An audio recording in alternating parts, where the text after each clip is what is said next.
All right, we're given this reading of thermometers. It says with a mean of 0 degrees, and it says they're normally distributed. So at this point, I know I could draw a normal curve, and right down the middle is my mean of 0, and it says a standard deviation of 1. A single thermometer is randomly selected.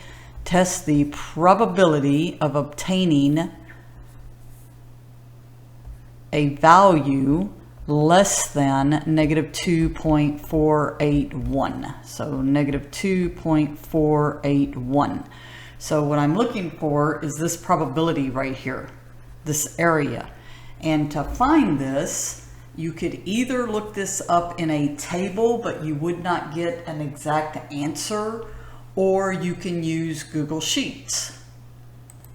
So in my Google Sheets, I go to this Compute tab, and in here, I can see that my mean is standardized to 0. I mean, this one was actually given a mean of 0, a standard deviation of 1, and remember, I'm looking for less than 2.481.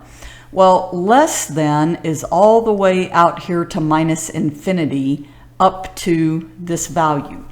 Well, unfortunately, there is no way to put minus infinity in Google Sheets, but you can put a negative really big number, and then you simply put your value that you're looking for, 2.481, negative 2.481. And I get this probability, 0.0066.